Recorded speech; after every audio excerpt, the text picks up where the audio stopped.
So sobrang lala po ng nangyayari ngayon mga sangkay doon sa Amerika.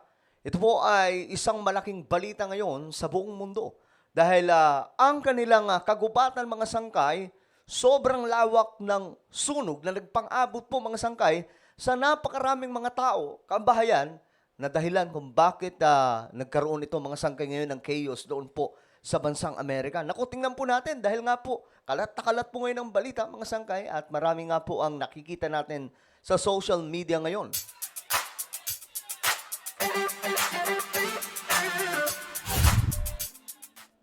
Hello guys, magandang oras po sa inyong lahat.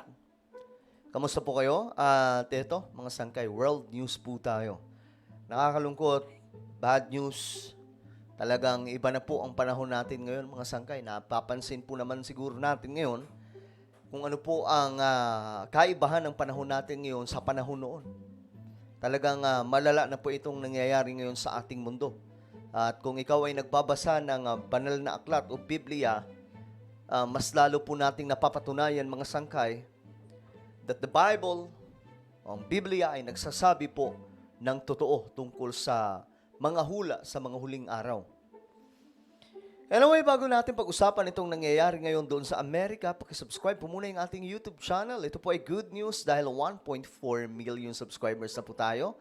Nadagdagan na po tayo ng 100,000 mga solid sangkay na naman, no? 100,000 na naman po yung nadagdag. Kaya, ang nangyayari, 1,000,000 at 4 or 400,000 na mga solid sangkay, mga subscribers po natin dito. 1.4 million. So, road to 2 million subscribers na po tayo. So, sa mga hindi pa po dyan nakakapag-subscribe at nais nyong mapabilang sa dumaraming mga solid sangkay, may makikita po kayong subscribe button. Sa baba ng video na to, i-click nyo lamang po yung subscribe, tapos i-click nyo po yung bell at i-click nyo po yung all.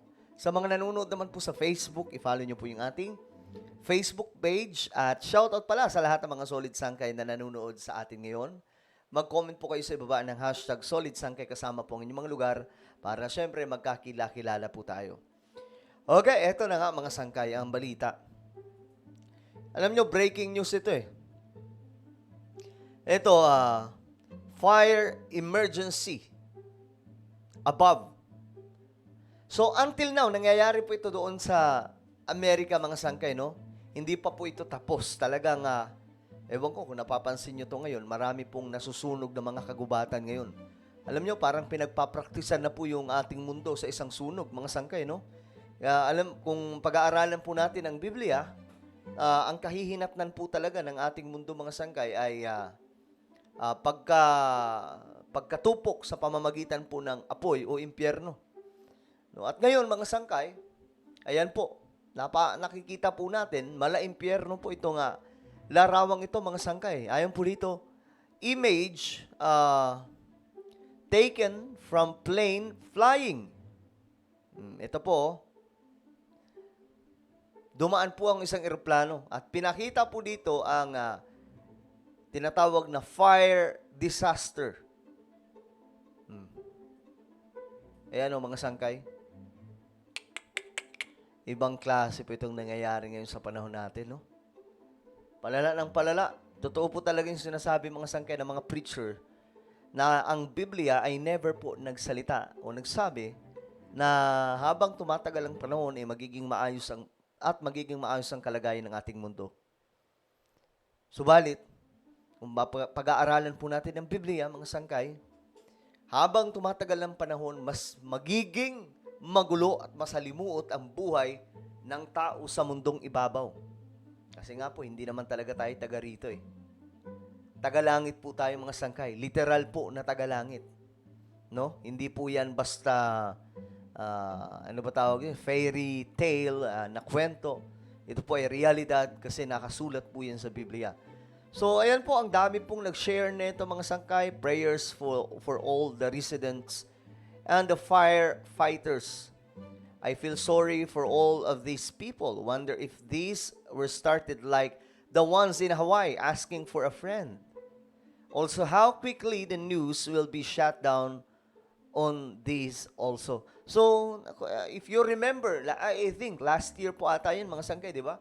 Yung nangyari po sa Hawaii. Grabe yun, ang lala po nun. Yung isa pong island mga sangkay na nagkaroon ng malaking sunog mula po sa kagubatan. So ito po ay dahil sa climate change. Yung climate change po ngayon, malala po talaga. Kung yung iba binabaha, sa kabilang banda naman, yung sobrang init ng panahon, nasusunog po yung mga kagubatan ng kusa. Ang matindi dito mga sangkay, yan, makikita nyo po, may mga kabahayan po yan, oh. Nakapaligid, oh. So damay po sila. Pambihira. O yan. Ito pinost, thinking and praying for all in Southern California tonight. An extreme Santa Ana wind event is leading to strong gusts and high fire danger. Ito daw po yung view mga sangkay. Yan, no? Ito daw po yung view na makikita po natin. Napakaraming mga kabahayan, mga sangkay. Yung mga tao daw po ay talagang nagkalasan. Nag-alisan po bigla at kawawa po talaga yung nangyari mga sangkay. Ito po ay New Year, bagong taon, bagong disaster na naman ng mundo. Oh my goodness. On the ground footage of the devastation caused by, tingnan po natin yung mga larawan, no?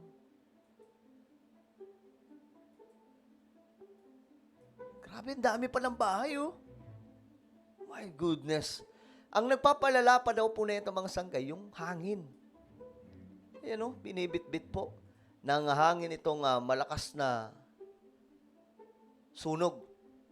Pray for California, mga sangkay. So ngayon, ang daming balita tungkol dyan. Ayan po, oh. Daming balita. At ngayon, tingnan po natin ito. Bago lang, tens of thousands forced to evacuate. But first, our chief national correspondent Matt Gutman starts us off on the scene at the Palisades. Explain it. This is an apocalyptic scene. This was the biggest Grabe, supermarket oh my here goodness. in Pacific Palisades. You can see the fire ripping through it. You can hear the crackling of the Oh fire, my the goodness. hissing of the gases. Debris collapsing right now. As we're speaking, firefighters helpless to do anything. Wala na That was ito. a realtor shop. All along here in 360 degrees where homes around here that have burned. I'm going to have our cameraman come here. There are other businesses across the street that are burning. Right now, across this area, firefighters just can't cope with the vastness of this fire. This morning, those apocalyptic scenes in Southern California now under a state of emergency, with over 50,000 people forced to evacuate their homes, fleeing for their lives as fires burned across LA County. Grabe. Tingnan nyo yung mga kabahayan, mga sangkay. Multi-million-dollar homes incinerated one after the other. The largest fire tearing Oh through my. the enclave of Pacific Palisades, one of the wealthiest in the country. It Naku, isa daw po ito sa mayamang lugar. was fueled by historic winds, burning at a rate of 5 Mga mansion pa yung mga fields per nadalo. minute, gutting the Palisades high-end downtown area. Firefighters attacking the more than 2,900-acre wildfire from the ground and the air, Grabe. but the fire exploding everywhere seemingly at once. Firefighters and locals overwhelmed. All right, dude. Yeah, let's get out of here. We tried, bro. I'm sorry. Tanner and his friend Orly racing to escape the home surrounded by flames. We gotta get out of here. Holy. A Santa Ana wind event the National Weather Service called the worst in over a decade, turbocharging the fire. The fire is being fueled by a combination of strong winds and surrounding topography, which is making it extremely challenging Grabe, tingnan nyo yan for mga our sangkay. Oh. personnel that are assigned to this incident. Everything is catching fire here. Trash bins, shrubs, trees, houses. Oh my The goodness. smoke is unbearable at this point. We've just seen, 4 or 5 houses go up over the past few minutes here. The entire area here looks apocalyptic. And that wildfire sparing no one, no vehicle or structure safe across Los Angeles County, home to 10 million people. The fire so widespread, no word yet on deaths or injuries. A commercial aircraft flying over the area capturing the magnitude of the massive fire. The homeowners are saying they're unable to access any exit routes There's fire on both sides of the roads on Palisades. Grabe, kawawa yung mga Right there tao. on Sunset Boulevard, we saw the gridlock of drivers trying to flee the fire, abandoning their Grabe. Hindi to basta-basta mga lugar, mga sangkay. Ang gaganda po ng bahay. But that made it impossible for firefighters to enter the fire zone. So Grabe, no? Kahit mayaman ka pa, talagang kapag tinamaan ka ng mga natural disaster, talagang wala kang magagawa. And yun, mga sangkay, mga mansion. In the heart of Pacific Palisades. And all of these cars, including us at one point, were stuck in this gridlock. And in order for firefighters to actually get to the fires, they had to carve Tapang din nitong reporter na to, mga sangkay, no? a path. And so a bulldozer literally shoved all of these cars to the side. You can see the bumpers ripped off, the scratches along the vehicles here. There's glass in the Wala, iniiwan na po roadway. yung mga dozens sasakyan. of homes obliterated by the flames as residents tried to flee. Flames inching up the hill of the Getty Villa Museum with more than 125,000 priceless artifacts at risk.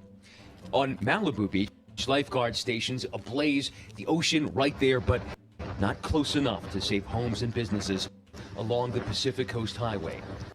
Grabe itong nangyayari. The Rakusin family hosing So ngayon, mga sangkay, ito po ay talagang totoong nagaganap ngayon sa ating mundo, no? Lalong-lalo na po doon sa California. Ibang klase. Ibang klase to. Well, ito po ang dulot ngayon ng climate change. Matindi po talaga. So ano po ang inyong opinion tungkol po dito sa nangyayari doon sa US? Just comment down below. Meron po tayong isang YouTube channel. Ito po ay Sangkay Revelation. Baka itapik din po natin ito mga sangkay na mas malalim pa dito sa Sangkay Revelation. Hanapin niyo po ito sa YouTube. Ngayon din, after niyo po mapanood ang video na to, then click the subscribe, click the bell, and click all. So ako na po ay magpapaalam. Mag-iingat pong lahat. God bless everyone.